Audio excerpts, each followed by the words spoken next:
Happy Saturday. I know that AI and research, or maybe research and AI is not the thing that you're looking for on a Saturday, but I guess there's always opportunities for learning and discussing and thought-provoking ideas, even on Saturdays.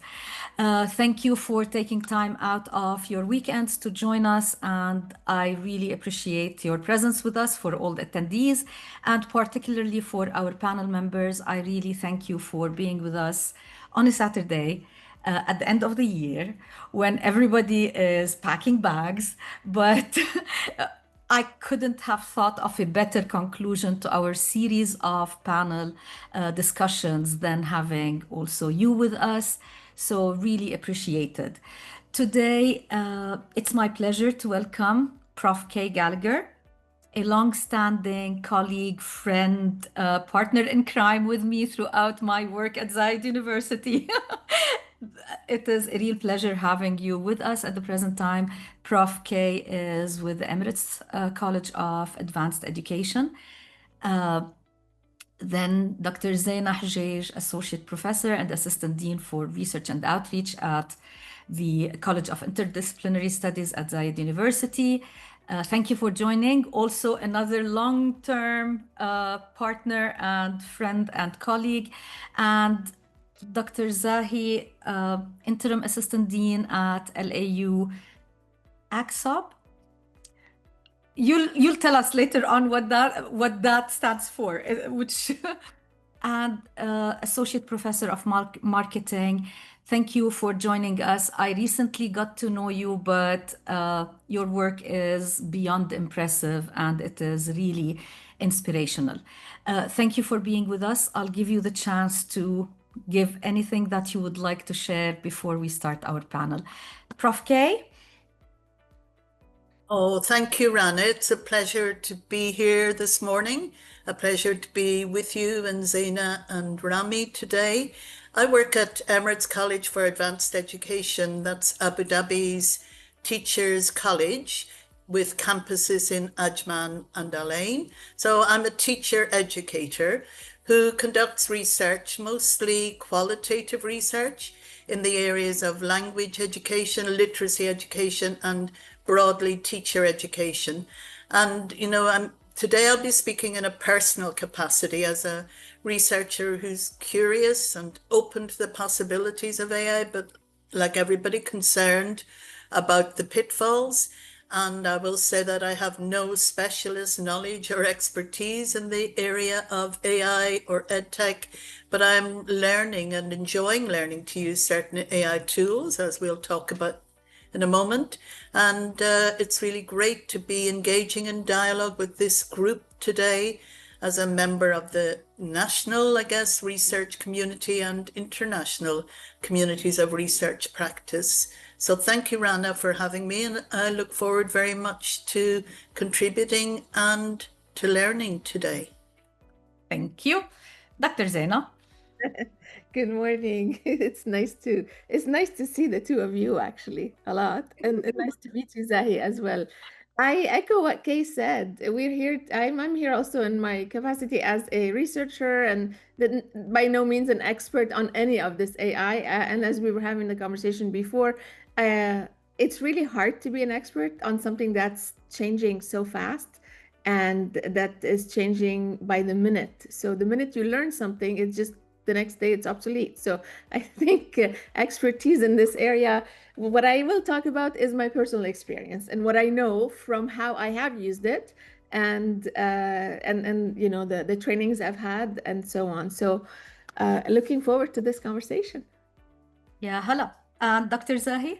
Good morning. So thank you for having me here. I'm from the Lebanese American University and from the Adnan Assar School of Business. So AKSOB. That's it. And again, I want to echo,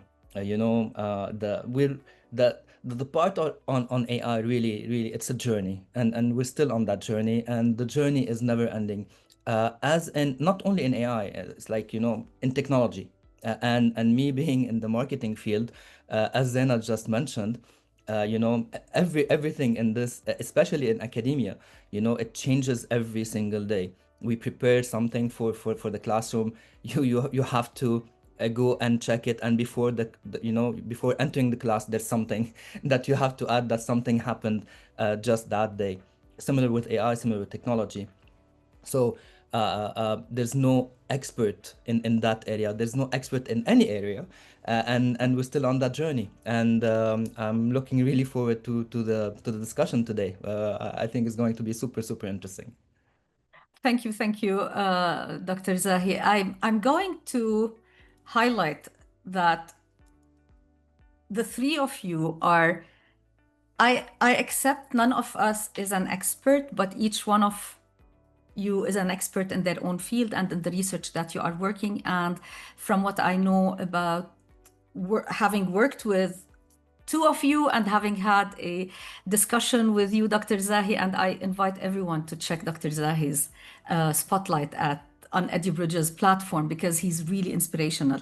So from what I know of you, you are passionate, you are committed, and you are actively engaged in research, which brings forth the learning experience that you've had throughout. So thanks for willing to be with us. Now, I would like everyone in the chat, because the chat is enabled, if you don't mind, just welcome everybody on board. If you don't mind just giving us, most of you did say where you're coming from, but it would be nice if you can tell us, where are you joining us from? If you just put it in the chat, that would be really nice, because realistically speaking, we are an international, all over the place group of passionate educators that are coming together. So Riyadh, we already have previously from Turkey, from UAE, Saudi Arabia, we have Lebanon. So thank you for joining us. Russia from Australia. Okay, we have Tatiana. She's from Russia. She worked in the UAE. I'm mentioning you, Tatiana, and she's now in Australia. So look at that. It's amazing. Thank you for joining us. Now, if anything, we have to thank the technology for bringing us all together from all over the world. And a lot of people ask me about, why don't I have a conference in person with edubridges? Why am I planning on the conference being online? And I say, why would I want to change this opportunity to bring this diversity together? Especially that, as we said, we're all learning from each other. I'm going to start today's panel, which we will try to hold with a roundtable discussion approach, with something that Prof. K, I'm going to drop the Prof and the Doctor if you don't mind. I'll just have to make it easier. Thank you, K. When I sent the invite for this session, Kay responded, I'm willing to join as a fellow traveler rather than as a pilot on the AI discovery road. And Kay, you've always been eloquent with your words, and I had to start this session today. I guess we are with this quote because we're all travelers on this. Even those who are working on the AI, they are traveling the journey. They are creating it. They're creating the car as they are driving it. So we're all in this together. And with that in mind, I'd like to start with the first question that we would like to reflect on. And please, please, please, everybody in the chat, in the attendance, if you would like to share anything, just put it in the chat. We'll try our best to also connect with that along the way. So there's no shortage of sessions, discussions, and chats or articles talking about the challenges we are facing. Challenges, fears, and concerns. And there's no shortage in individuals who are saying, no, it's amazing. It's the best thing that we have received since sliced bread, or I don't know what. We have to jump on it. It's going to revolutionize everything. So I'd like today's session to be focused on what can we do and what are we doing on the practical side rather than the concerns. We're all aware of the concerns. We're all aware that, yes, we need to work with it. So I'd like our discussion, if possible, to try and what are the lessons we're learning? Okay. So the first question is, how can we, like practical approaches of leveraging AI with our research? And mind you, because many of the attendees are teachers at school level, so maybe the focus is not pure empirical research, but we're all doing research, whether it's action research or empirical research or teaching with our students. So what can we do, practices, to leverage AI in research beyond just the writing? Okay, I'm being a bit pushy on this because we're all using it for writing with good, bad, and ugly. But besides this writing, what can we do? Who'd like to take this first? Don't mind going first. I'm kind of on the left side of your screen, Rana, if that's okay. Go for it. So, yes, what I've been learning to see it is as a really efficient research assistant. So speaking as a researcher with my researcher hat rather than my teacher hat for the moment, I'm seeing it as a really efficient research assistant, which can save me a lot of time, but it's a research assistant that needs constant checking on their work and a lot of guidance in the form of what I ask it to do and how I ask it to do. So as a research assistant, I'm learning its kind of potential at different stages of the research cycle. For example, recruiting participants for interviews, for human-centered research. It can whiz up a flyer for you using, PictoChart or Canva or something. In the past, where I work, we had to approach our marketing colleagues who did a wonderful job in creating flyers that we could put online. But this, took a lot of time, a lot of toing and froing. Once you write the content, literally in seconds, you have a poster that you can, or a flyer that you can customize.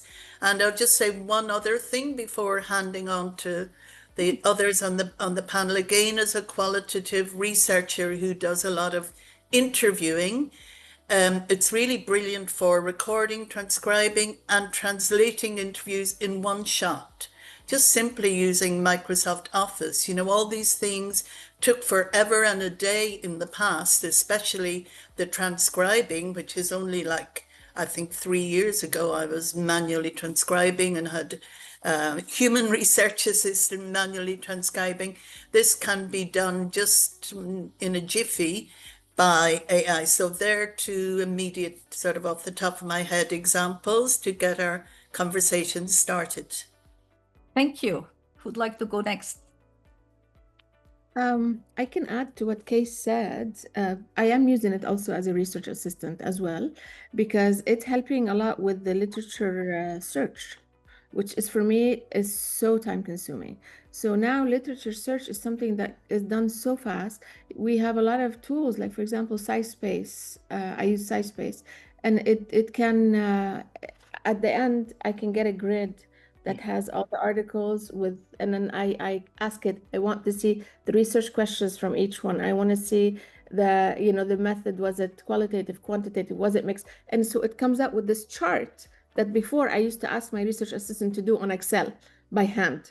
But it comes out with this chart, and then I print it off or I save it in as an Excel, and then I can go and then I access the articles. This is saving me so much time, because initially, before you start any project, this is for me a very time-consuming step, and then after, once I found my let's say my first 10 articles that I want to use, what I do is I test before I start, because I want to save myself some time, honestly.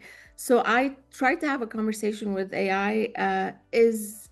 Are my own research questions, I mean, like to evaluate them, to critique them, so I put in the articles I'm thinking of using, and then I ask, what do you think about these questions? Would they work? If this is the literature, this is the most recent literature, I also try to, adjust, improve the method, the design I've chosen, because what it can do, it can predict outcomes. It can suggest, the most effective ways to test your hypothesis, or to, it can critique, like honestly critique a good research question. And so I pre-plan with it, because in my mind I'd be saying, okay, I'm gonna, if it's a mixed method, I'm thinking about 300 participants. Would this be a good number? So this conversation that I used to have, that we would have with a co-author, or you could have sometimes with the research assistant. Now I'm doing this with the AI. So it's been helpful a lot, because I'm a planner. So for me, the planning part is really, really important. So I've been using it like that. Thank you. Zahy. So to build on what Kate as well mentioned in terms of a research assistant, right? And what Zeina mentioned as well as it's part of the planning, and we see AI as the back end part, even though lots of people, researchers, see it as the front end part, which is the write up and the paper, which Yes.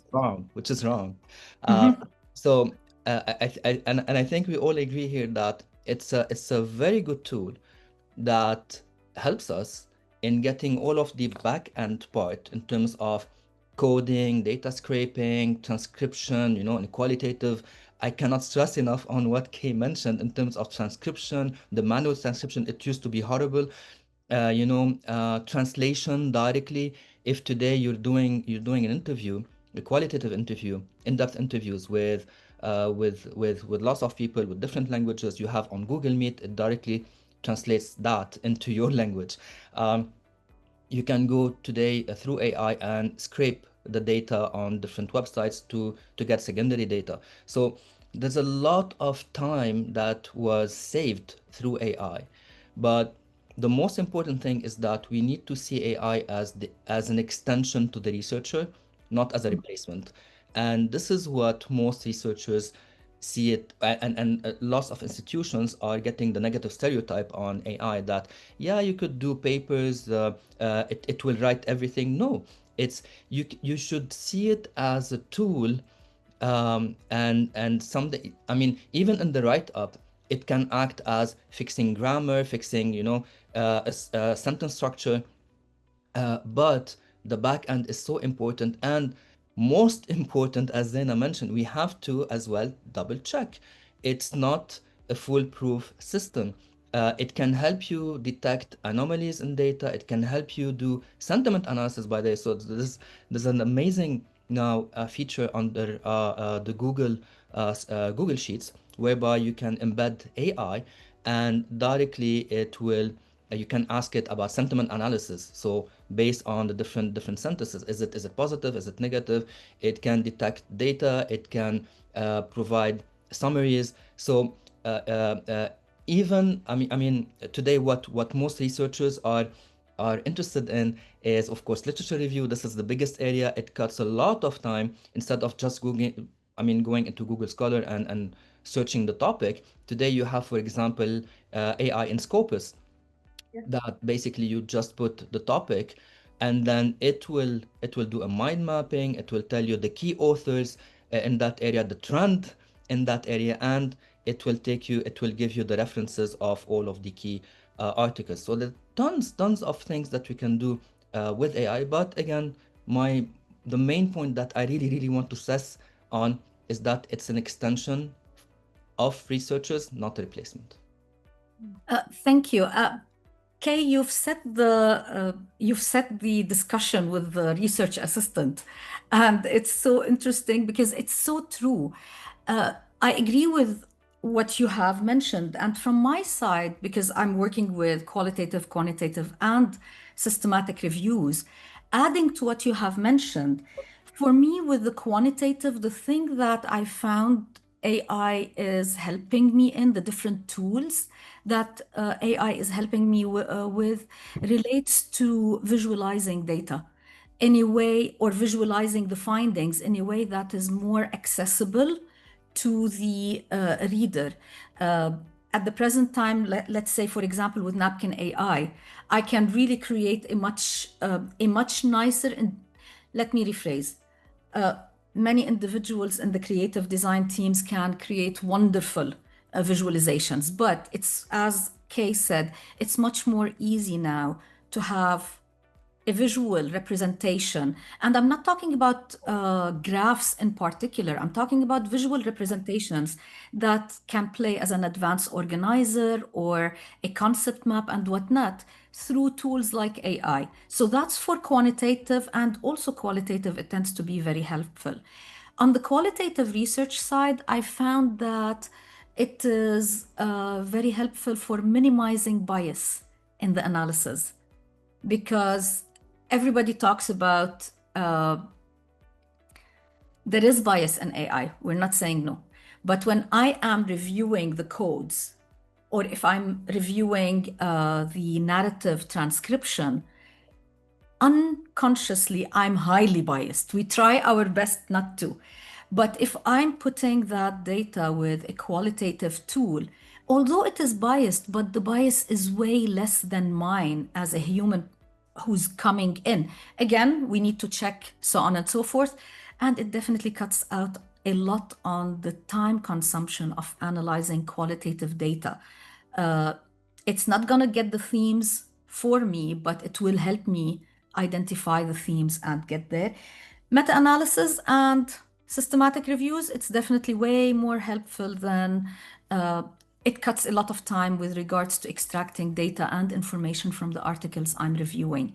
So these, I think between us, we're talking about, I like how Zahy, you said it's the back end. So it is the research assistant, as Kay said, the back end and the support with the review. Can I ask you for a couple of, if you are to share with the attendees, the 3 topmost tools other than ChatGPT that you are using? Just that way they will go out with or leave with some examples of tools to use. I just started using the Gemini. Okay. I really like it. I also Claude, other than ChatGPT, we're saying, right? Because ChatGPT, the kids seem to have just taken it over. I use, as I said, SciSpace for the literature, for the initial, and surprisingly, it gives me actual DOIs for articles, not like other ones where you get an article name, you click on it, and then it's nowhere. So no, this one gives me proper articles. So I go and I get the article, because this is the hardest part. So those are the most ones I am using now, like in terms of, in addition to the Google Suite, like, because I've switched from, for example, SurveyMonkey to Google completely. Yeah. Collection of. Thank you. Zahy? Basically, I've tried many. So Gemini, Copilot, Microsoft Copilot, Claude, DeepSeek, Perplexity. There's a new platform, futurehouse.org. It seems that it's good in literature review, and AI Scopus AI, which is really good in literature. What I would recommend is that you check across, as you go. But so far, the best experience is coming from ChatGPT, which really is currently one of the best.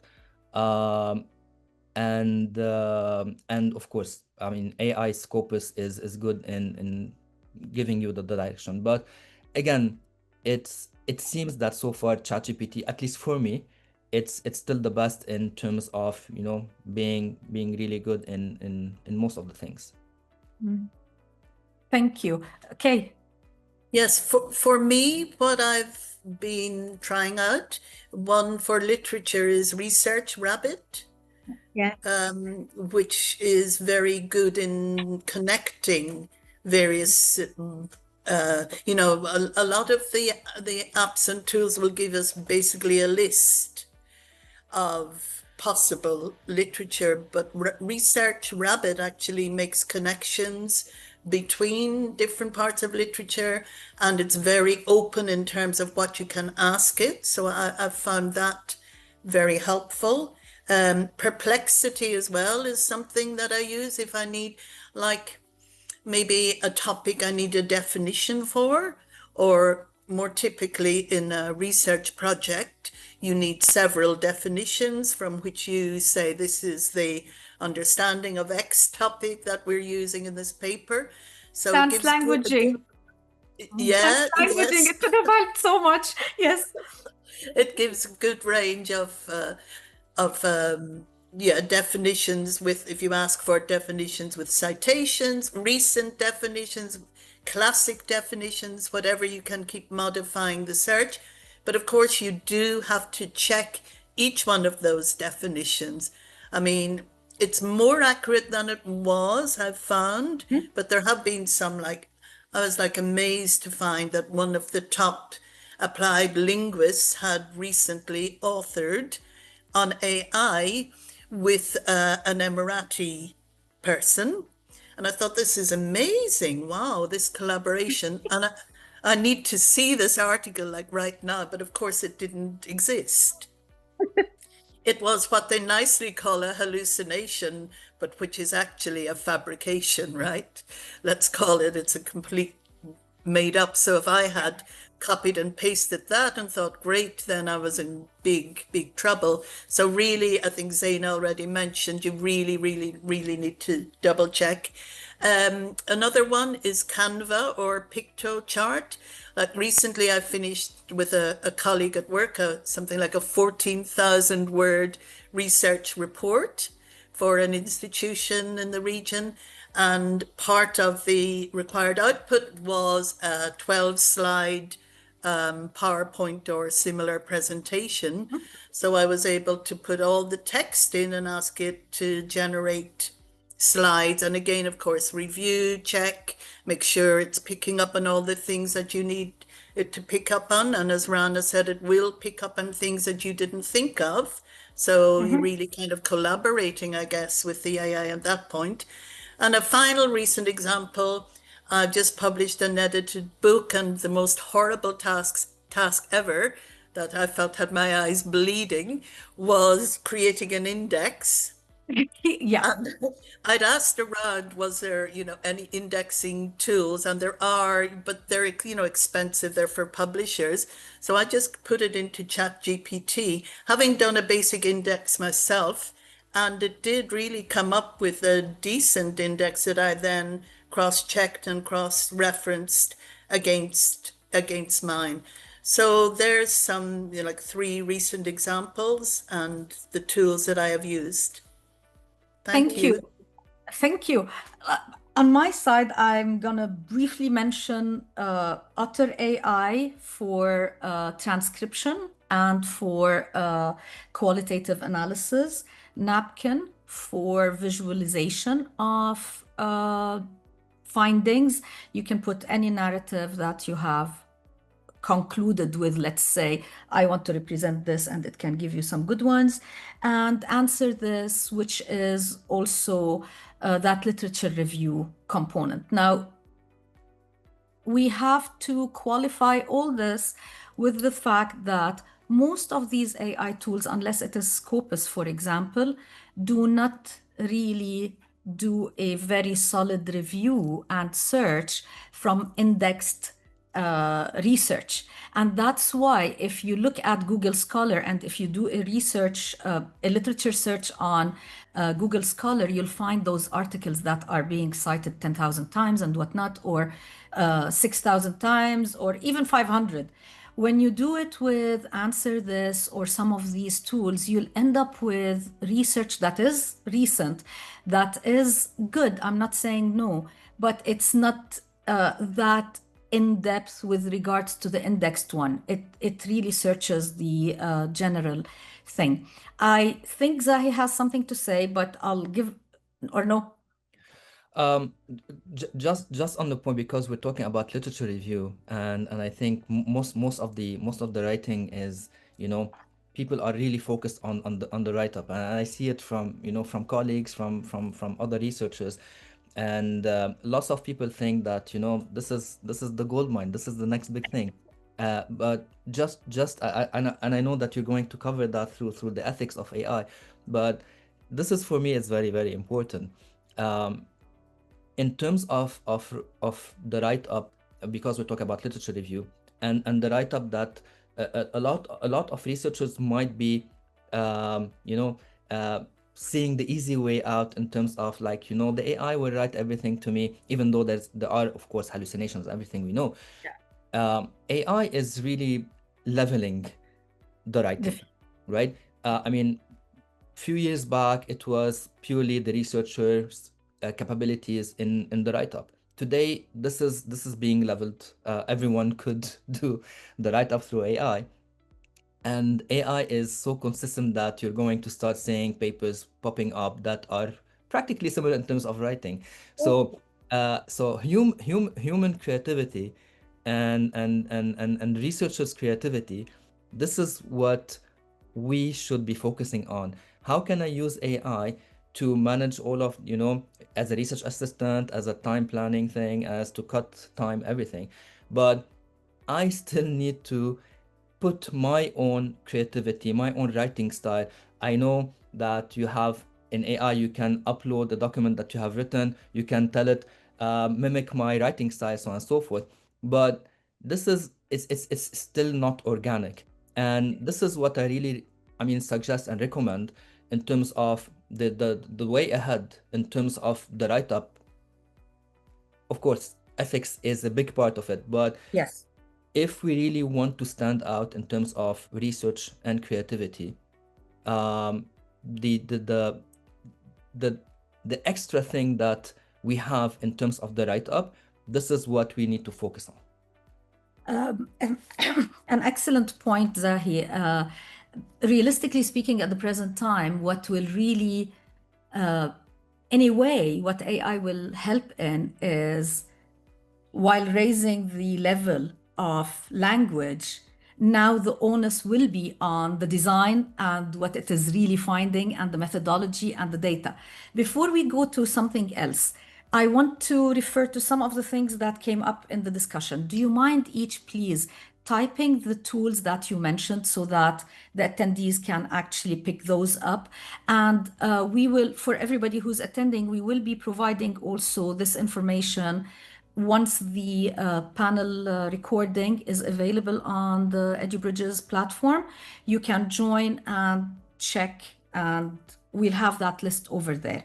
On my side, it was otter, napkin, and okay, another thing, and okay. Another thing that was mentioned, Rawan was asking about using this for policy as an involved member in school leadership when we survey our community to improve the system or for policy review. The analysis of the data is done through ChatGPT. We've done that to study our community. Any comments and for completing the self-study? What are your thoughts about using that for school leadership? Okay. Or Zeina? Oh, I'm sorry, Rana. I was typing some stuff in and deleting my spelling errors, so I didn't quite catch the question. Maybe Zeina or Zahy might pick up on it. Zeina, go for it. Yeah, I think it's a good method because you didn't use it to write anything. You used it to pre. Anytime we use it for something that is pre, to plan, to kind of feel the room, to see, you know, like to pilot an idea, it's okay. And I think this is a very good, I think it's a very good way to use this method in the school. Absolutely. Yes, I don't see anything wrong with it, honestly, this way. But then if it's writing the self-study and it's writing the final product for you, then it's a big problem. See, this is, and I echo what Zahy was saying. This is where the line has to be drawn. It's an excellent tool, honestly. But we have to learn how to use it. That's it. It's as simple as that. I think the kids in university should be using it. The kids at school should be using it, but in the proper way, because it cannot take over our brain. You know, I can't put in a topic and ask ChatGPT to write me a paper. It will write me a paper, you know, and then claim that it's mine. This is not it. This is not how it works. But sadly, a lot of people are trying to make it work like this. And exactly. if you read enough, you kind of see the sentence structure. You kind of see the same, like it's being repeated over the same word choice over and over. There is a like full set of words, like I call the AI lexicon that I've typed up, and I give it to my students, and I say, please, I don't want to see any of these words in your papers. I don't want to But see. you know what? Now I'm getting it.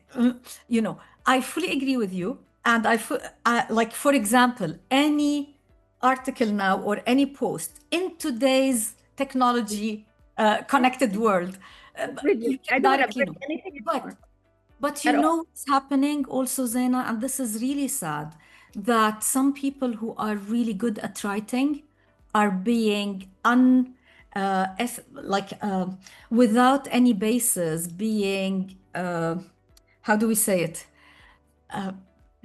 عم بيتهمون. They are being branded as using AI while they are not using AI. Like, for example, the term delve, I don't want to see it anymore. But I used to use it on occasions. I can't use it anymore. So, For the structure, not only, but also. I like this. I've always, now I stop because yes. it can, not only is this, but also, but I like this. I Yeah, personally like this. So I stop. Yeah, so I understand what you're saying, but like, see, we are in the transition time. This is the learning curve. We are now exactly. in the learning curve. It's going to settle in a couple of years, and then things will go back. There will be a level, and we'll go back to normal. So it's like, how when internet first came on the scene, everybody was copy pasting everything, and we were all plagiarizing all over the place. Then they came Yeah, up, and the students were copy pasting anything that they can find on Google and turning it in, and we're there again. We're there yeah, again. We're exactly in the same place, except we know what plagiarism is now. Now there are guidelines. Everybody yeah, knows, the small school kids know. So in a few years, it's going to be the same with AI because it's not going to go anywhere. It's just going to get better and better and better and better. I mean, yeah. if a few years back, and we're talking about ChatGPT, when it first came on the scene, it was pretty basic. Now it's super advanced. Exactly. And Yeah. it is, So yeah. as you said, it is giving us the opportunity to do so much more. And with this, I want to switch to the question that Karine put in there. And Karine, in particular, I'm going to refer to one of the analogies she mentioned in the session we had her as a panelist. She said, AI is allowing me to run a marathon.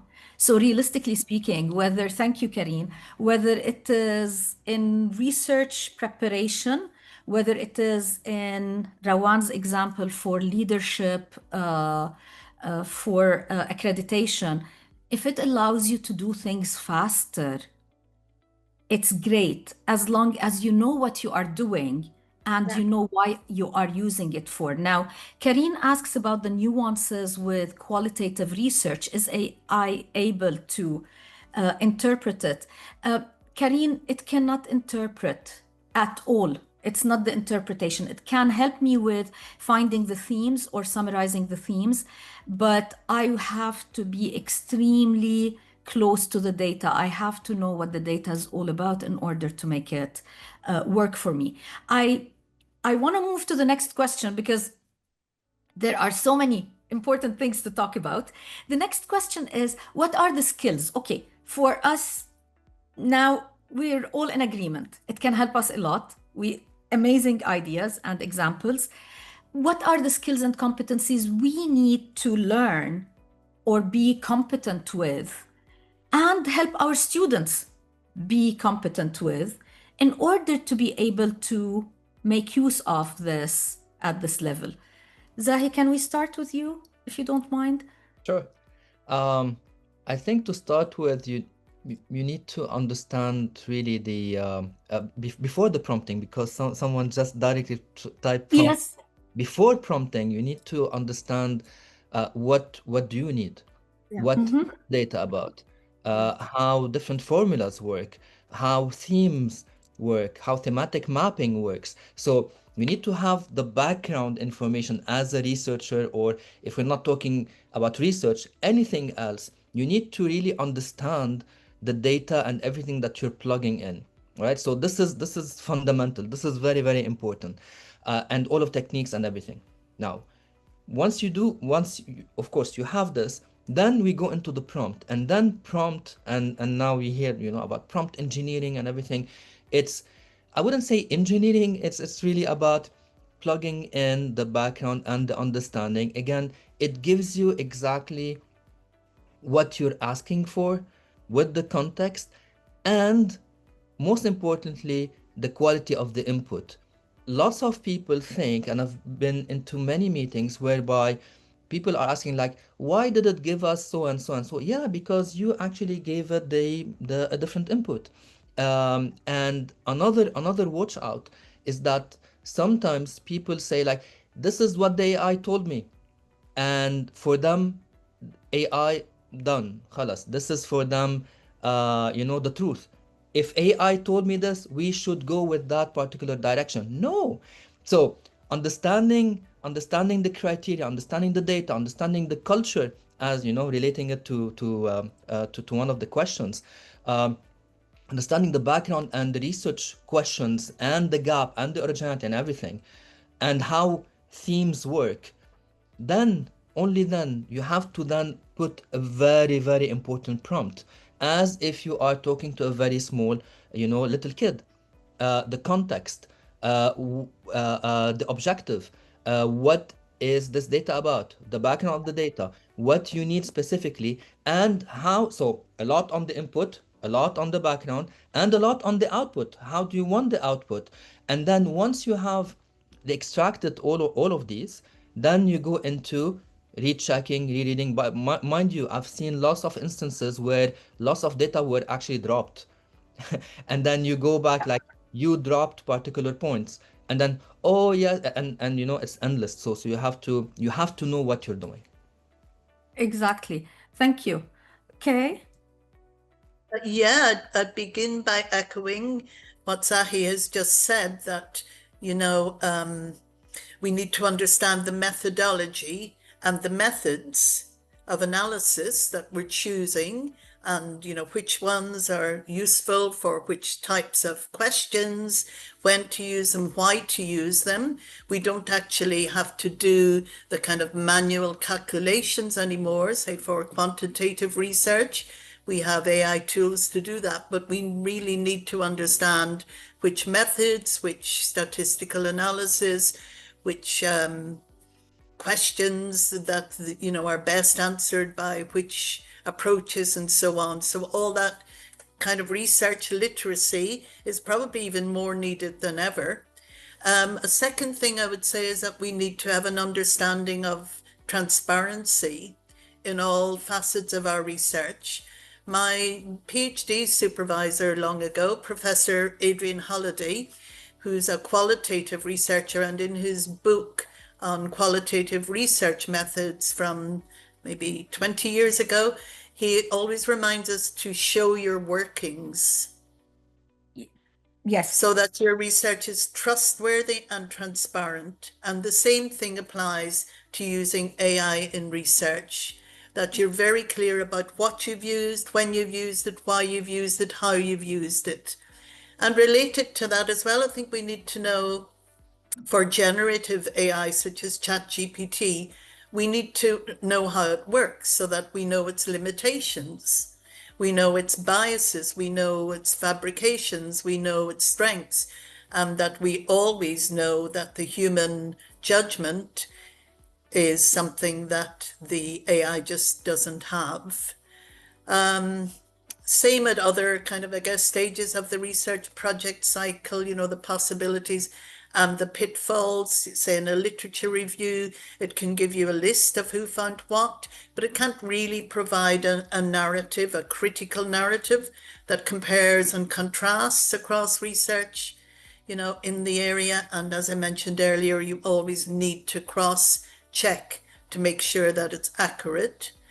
I think guidelines in general for kind of what we need to declare when we publish, or when we are doing a master's or a doctoral thesis, what do we need to declare and how we need to declare it. I think this is still very much in development, but you don't want to be caught out. Let's say you're working on something and you haven't kept a record of what you've used, and then your supervisor or the university or the publisher says list everything and you're not sure.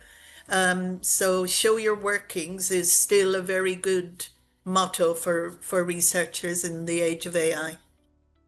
Thank you, Kay. Zeina. I think I will just summarize. I think because they covered everything. I do think that we need essential technical skills. We don't have data literacy. People just putting in information, getting it out. They don't understand what this data means. They don't know how the AI came to it. And so they cannot explain, when they write out their paper, how they got to this, which is what Kay is saying. If you use it, you have to be able to show your work. So we need that. People need to know, like, what are the different types of programming languages? Like what does this AI give me other than that? How, if I write the prompt this way, what result will I get? What am I looking for? A lot of people don't even know what the question is that they want. What do they want from this data? They don't know. I think this is very important. We also need critical thinking skills, which I think is missing this is very, very important. We have to be able to understand, first of all, we need to be able to interpret the data that, we have to be able to do that ourselves. So we give it all the numbers, it gives me something back, okay, and then I have to be able to know what that means. I have to be able to analyze it. I have to be able to, because if I can't do that, then my data is useless because it cannot be generalized. It cannot be used by, if I put all this information into the ChatGPT or whatever AI, and it gives me back this analysis, and I take it and, it gets published. If I cannot explain it, and that means other people cannot reproduce it, which is the whole purpose of, when we write something, we want other people to be able to reproduce our study in their own context, because this is what a valuable research is. But if this is how we're going about it, then, we're not checking where's the ethical reasoning, really, honestly, like where's the reasoning behind all of this? So we need to be able to evaluate critically the AI generated results and understand the limitations. A lot of, I think, especially new researchers, they don't understand the limitations. They think it can do everything and anything. It cannot do everything and anything that the human brain can. We also need communication skills. And this goes back, looping to what Kay said. We have to be able to explain our methodology choice or the AI methodology choice. We have to be able to explain our findings to non-technical audiences. If whoever reads my paper has to be able to understand how I got to these results. We have to be able to, the public, I think, has to be able, when they read this paper, to think, oh, this is a good paper. No, not, oh, this sounds like a robot wrote this paper, because they've used all these words that nobody knows, what they mean. So in the end, I don't know, like properly documenting the processes are very important, because we need to ensure that our research is reproducible and the methodology is very, very transparent. I think this is very important. So yeah, Zahy, you have something to say? Yeah. I mean, to build on what Zaina just mentioned, and it goes the other way in terms of when we're getting reviews on our paper. And there's a trend that we're seeing, that currently reviewers are uploading the anonymous paper manuscript on AI, and they're getting all of the the work that they should be doing, the review, and then sending it back to the editor. And we have seen some of the feedback that shows clearly that is what it was generated by AI, and some of these, they don't make any sense. So this is something about ethics, in terms of, if I'm reviewing a paper, I need to actually put in my expertise. I need to put in the time, even giving back to the community. It's not paid, it's not anything. And we're seeing that trend, and we should talk about that. It's part of the researchers ethics, of actually reading a paper, giving the feedback, giving the recommendation. I mean, when you are in a conference, you're not using AI to give directly a feedback to the presenter. And we need to still do that in order to make sure that, the research body as a whole is actually going into the proper place. So, just building on what Zaina mentioned. Zahy, Thank you. review recently of one of the papers that I wrote, that the recommendation from the reviewer was to include more recent and focused literature such as X, Y, and Z. Well, guess what? X, Y, and Z are not real articles. Yeah. Yeah. So I wrote This back is so and I said, I withdraw my paper if this is how you're going to. I don't want to be in this journal. Imagine, like. This is so interesting that you're saying that. And for me, I'm gonna, as we're going with this round table thing, for me, the competencies that or skills that are extremely important, I'll go back to the basics. I'll say that we need to know our content. We need to know the knowledge base, the content knowledge information. At the present time, if Zahy prepares through ChatGPT or any other tool a particular paper that's completely hallucinated by an AI and gives it to me about marketing, I will see it's awesome. I wouldn't be able to tell anything about what's right and wrong in it. So I think a lot of individuals are worried about the fear. They are afraid that we might lose out on the knowledge. On the contrary, with AI, the knowledge is going to be so important for the researcher to know, to be able to produce what is needed. So even before critical thinking, there's the basic, the foundational knowledge in our area. There's the foundational knowledge, research knowledge, and procedures. And to a certain extent, when I'm connecting, as you were talking, I was writing a couple of notes with what you said, Zahy, about it's raising the bar or putting a baseline for the writing.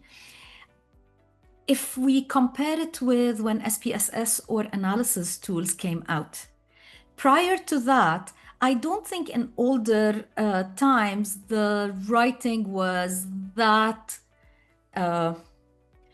like the biggest competence or skill or the real value of a research paper was actually the data and the analysis. That's where the researchers used to work with the statistics and finding the analysis and finding that. Once that became easier with SPSS and other tools, we shifted to, okay, now how are you writing and presenting it? And what's the design that you are using it with? At the present time, the biggest focus is going to be on showing what we did. So we're going to be pushing to the extreme level of what was done.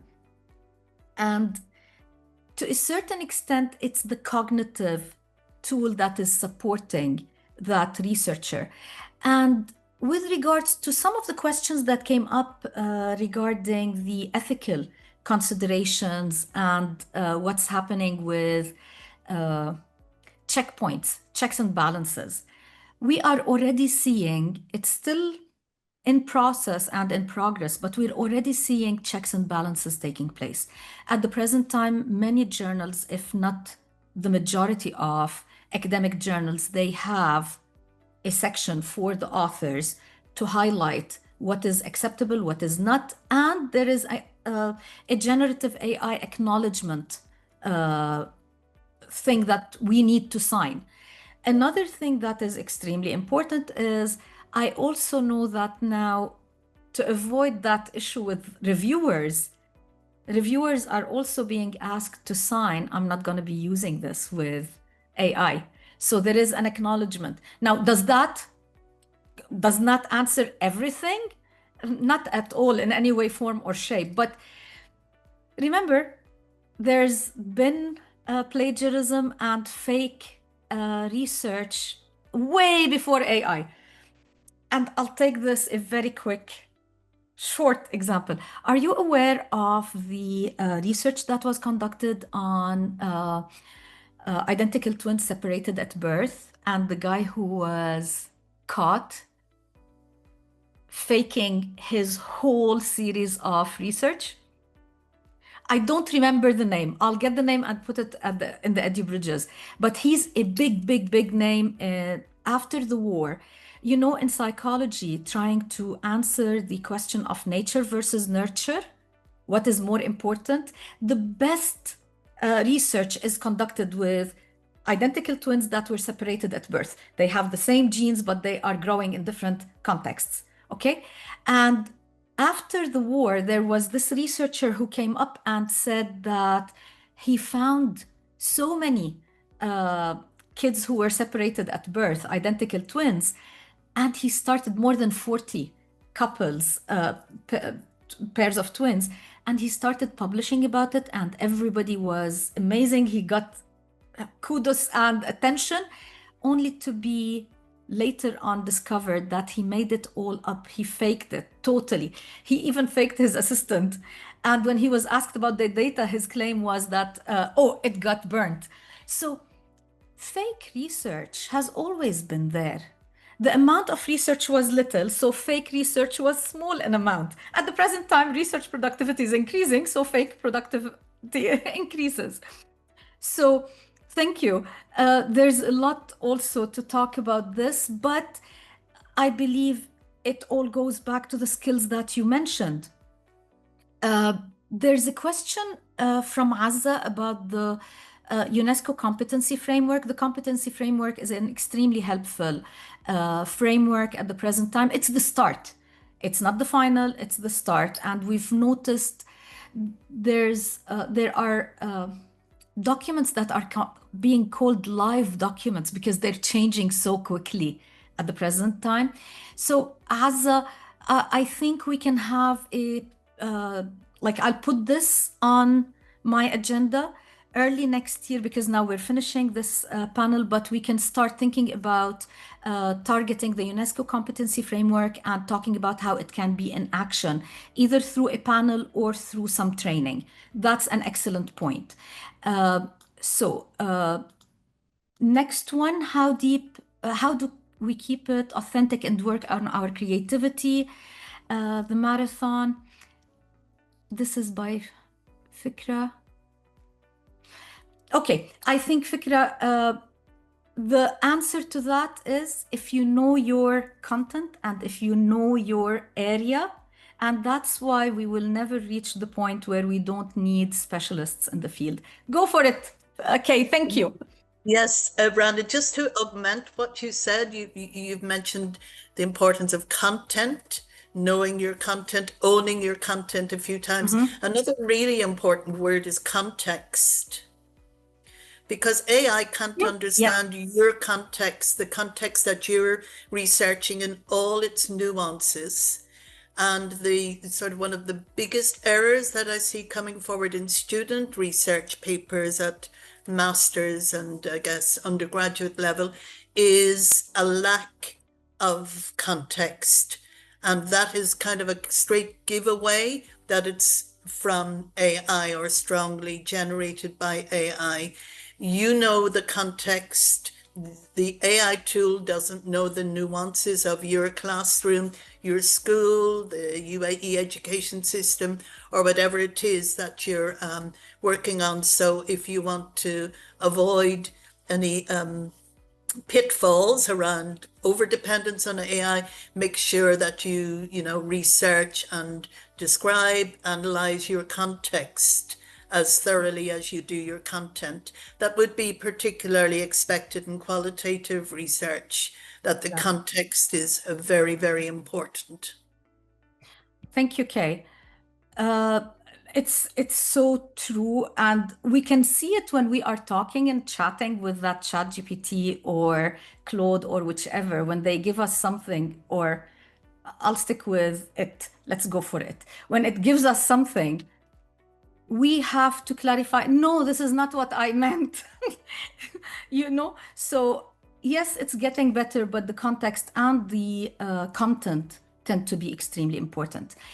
I want to move to the third question, which I will merge both our role or the things we can do as faculty and academics, as well as institutions. So with the shared concern about the ethical considerations when using AI, whether it is using it to create the writing, or whether it's using it by uploading articles or things that, or personal information that might be used for training the AI.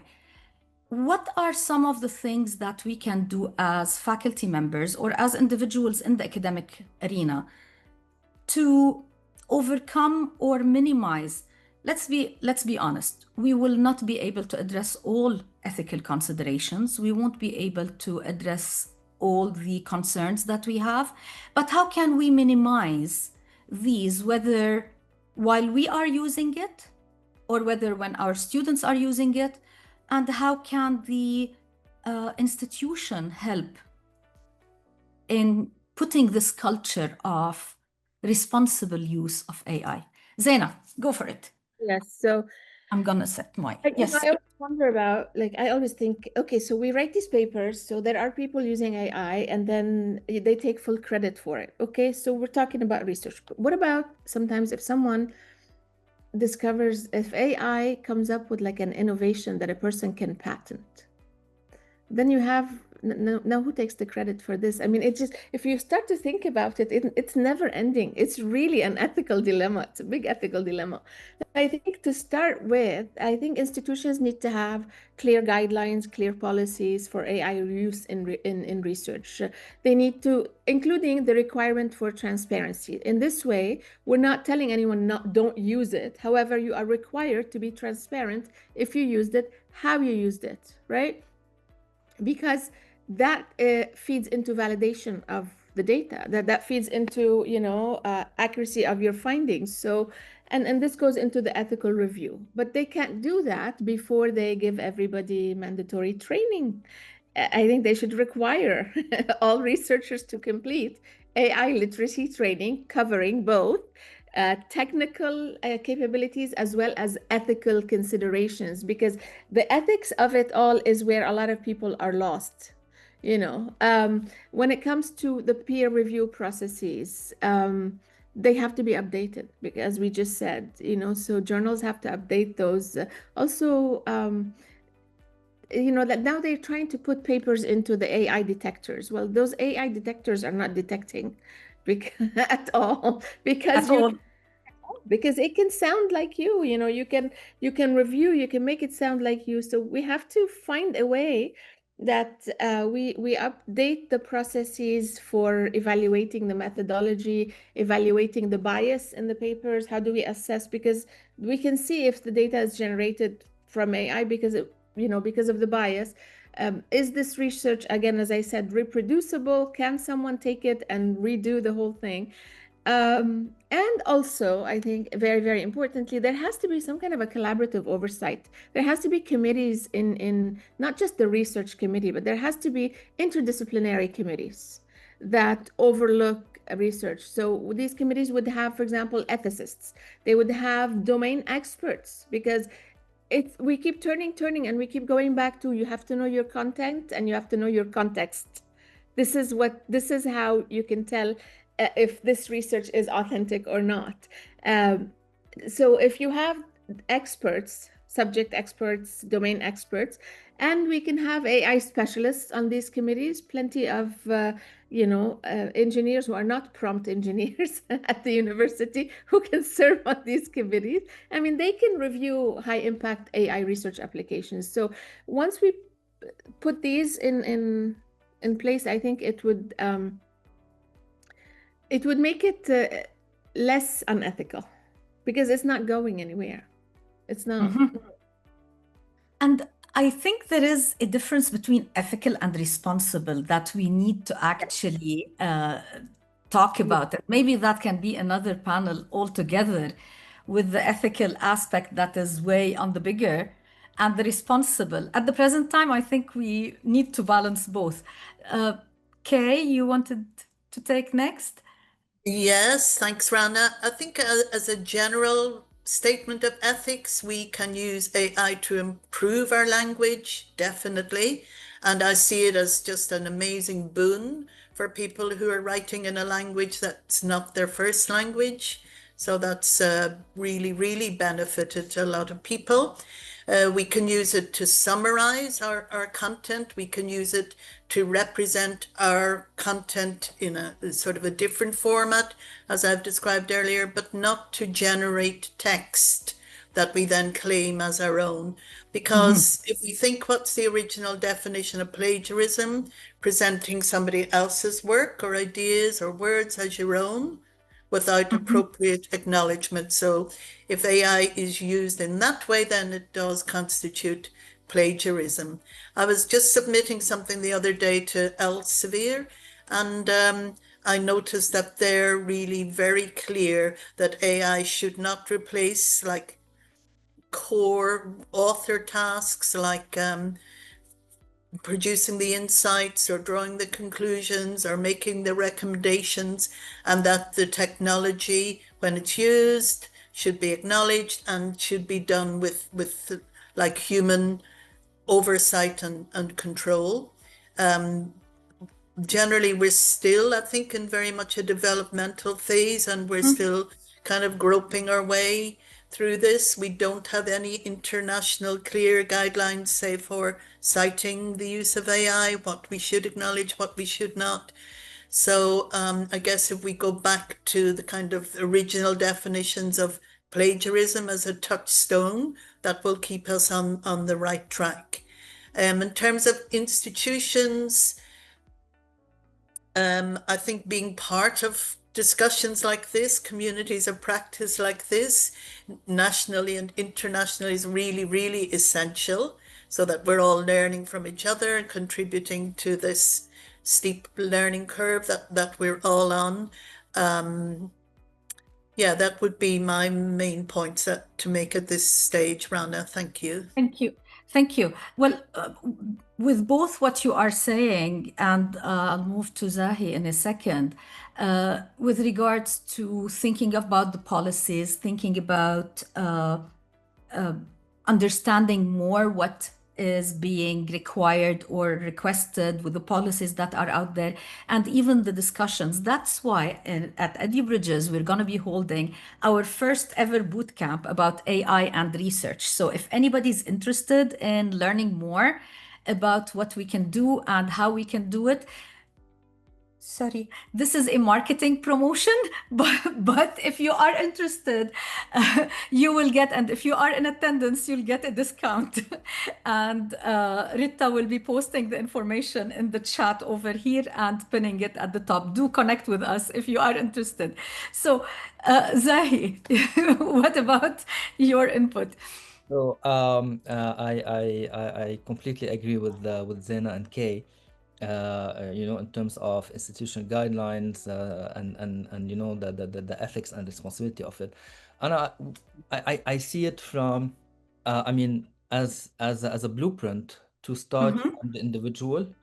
So you were mentioning, Rana, the start with the responsibility of the researcher, then the institution of the academic institution that you're working as part of it, and then policy.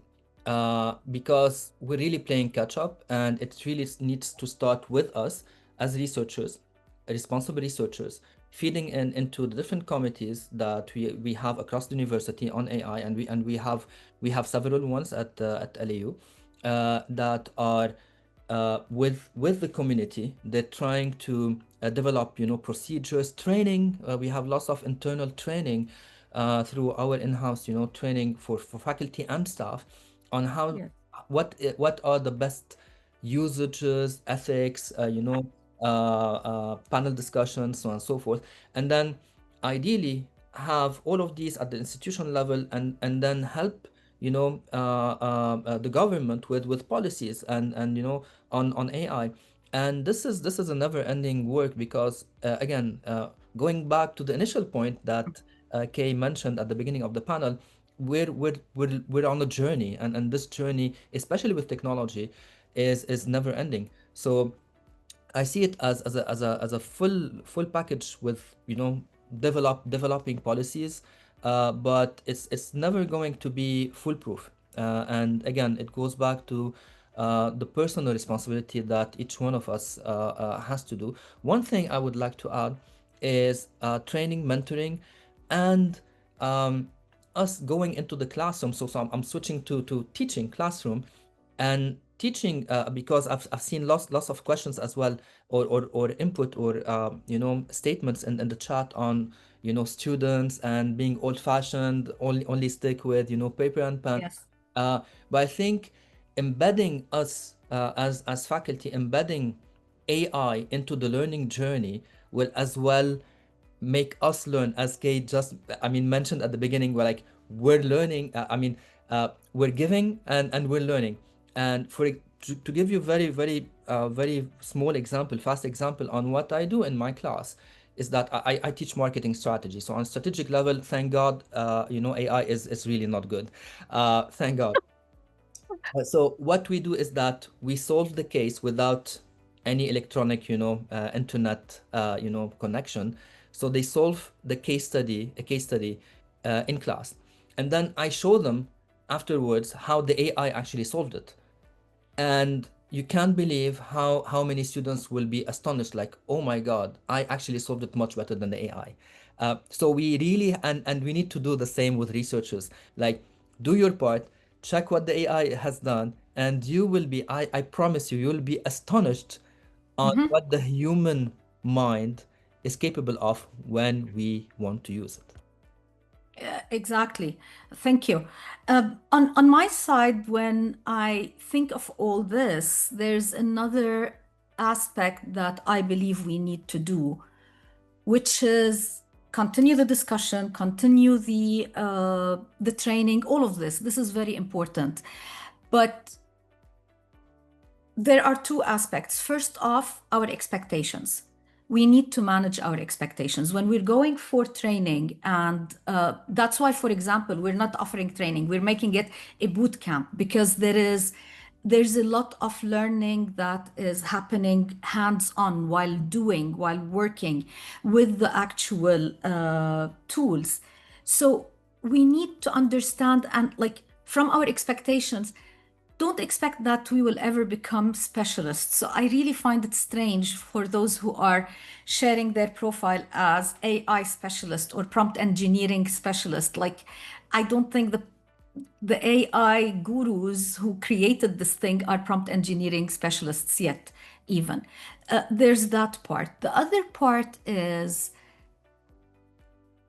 sharing information. Unfortunately, and I'm going to be very transparent on this, in this part of the world, the sharing information tends not to be a common value or cultural skill.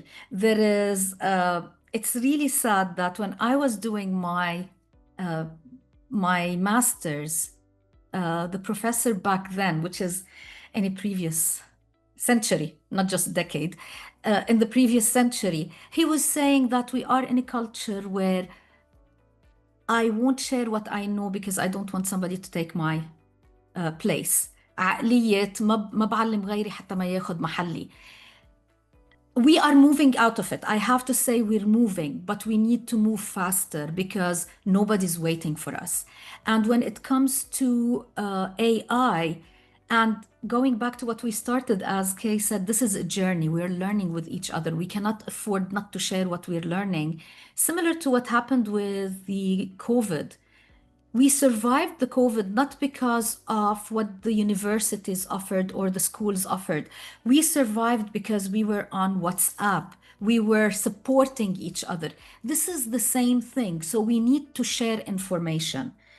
And finally, in my opinion, we need to have serious discussions and share examples and how we are doing and get together in a collective.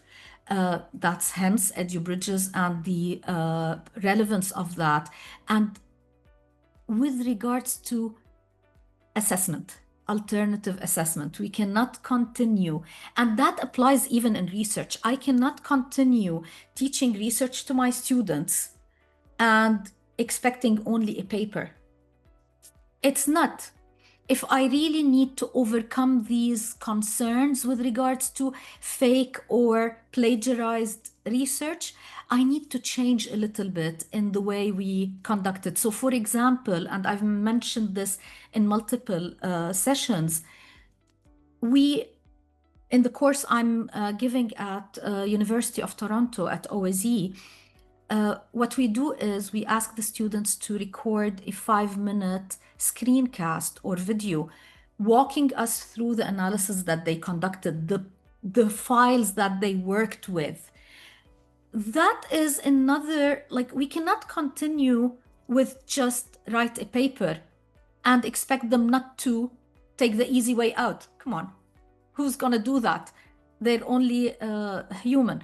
So these are the things. Your thoughts? I think it's making more work for teachers. Now we're gonna, when we talk about assessment, and this is Yes. going on, the students are using AI, and this is the way we want to test if they've used AI or not, then we're doubling our work. Essentially, when we thought it was gonna, yeah, I understand it's the ethical way to do, but I'm thinking like people are not thinking about But it. at this, you know? I hear you.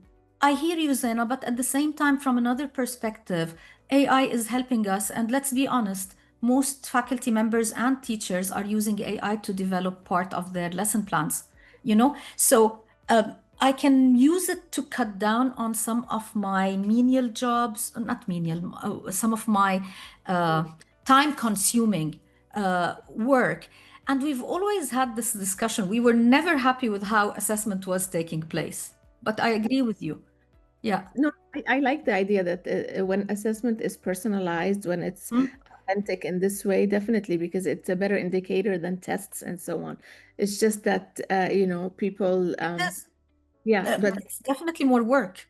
I'm not saying no, but we'll find the balance. It's valid because then it's measuring if real learning has happened or not. Yeah. I want to talk about something else. I want to talk about something that scares me, actually. I worked so hard to become like good at research and become, and this, Rana, because when we started a million years ago, we were in different places. Come on, you're young. I can say that. You cannot say that.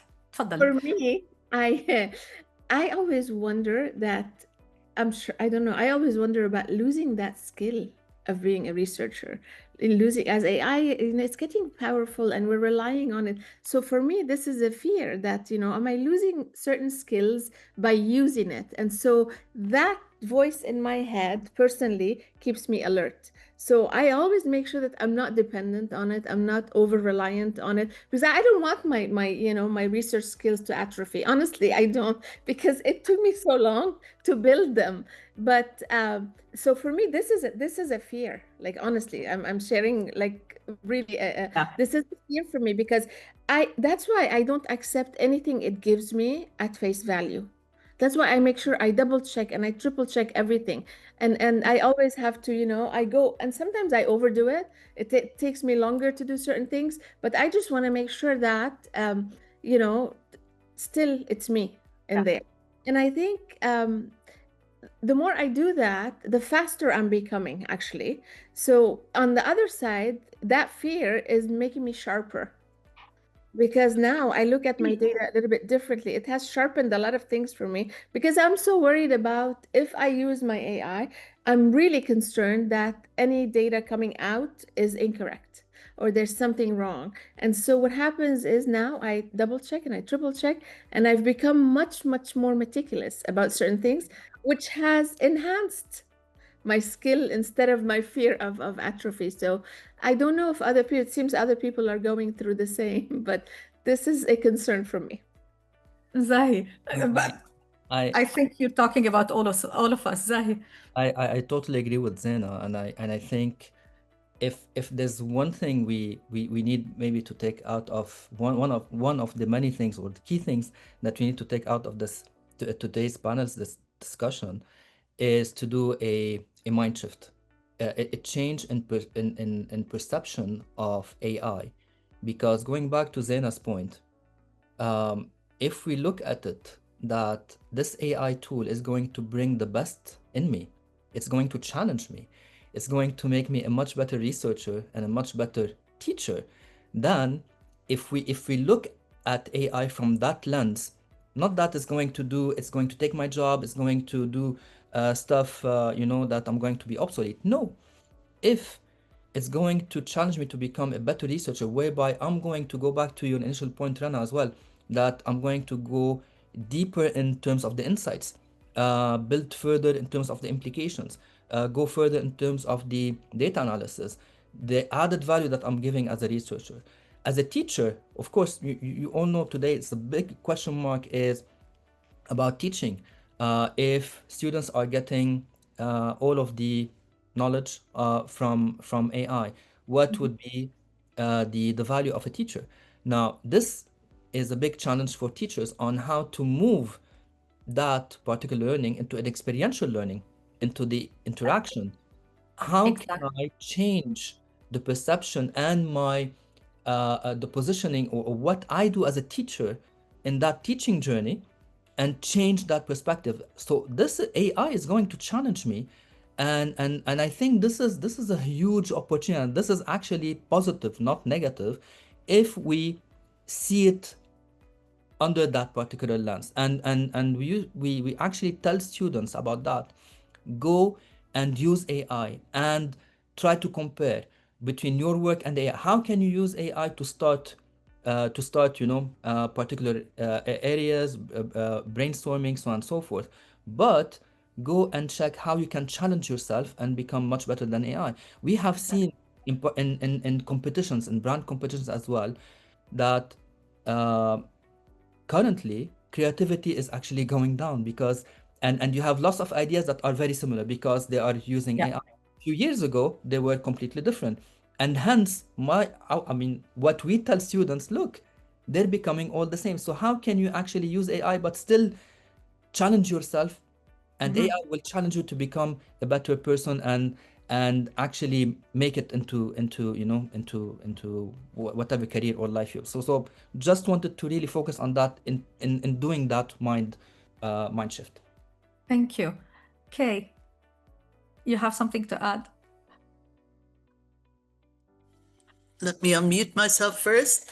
I think, yeah, we've covered all the points. We've kind of maybe moved away from your original question, which I think related to assessment. From my perspective, we have been in an era of obsessive interest and focus and time spent on assessment. We've allowed assessment and testing to totally dominate teaching and learning. And it's no harm that AI has brought us this great benefit of forcing us to question assessment, what we're doing, why are we doing so much of it? And it really has kind of torpedoed the Yes. whole assessment thing. So I think that that's actually a benefit. Now, when Yeah. it comes to Zaina's point about, well, it's going to take so much more time. Yes, to do authentic, performance-based and so on, alternative forms of assessment does take more time, but we can do less of it. And we can put the focus more on the process, on the input, on the continuous learning, on formative assessment, in other words. So I do see this, we are definitely questioning, like essays are no longer really appropriate because AI will do a better essay for you. So we're forced to look for alternatives, which in my field of teacher education is relatively straightforward because you can have a lot of performance-based, contextually relevant assessments. So it's relatively easy to do that. So yes, in short, AI has forced us to question assessment. This is a good question to ask. We can do more alternative forms of assessment, and we can do less of them and still have valid judgments about performance. Thank you. Thank you, Kay. Thank you. I can continue talking with you and learning from you for another 3 hours, but I'm fully aware of the time. And with that, I want to first just mention I found the name with the help of ChatGPT. I found the name of the researcher. It's Sir Cyril Bird, and I'm sharing that with you in the chat. That's the guy who faked the whole thing about. So, with that in mind, I really want to thank the panelists for an amazing amount of meaningful and insightful information. I want to thank the attendees for their insightful participation. Usually what we do with the panel discussion is around an hour of discussion and then open for questions and answers. But today the questions and answers were part of the whole discussion. I really appreciate each and every one of you. Thanks a lot for your contributions. By Monday, we will have the panel recording available on our community, and we can continue the discussion over there.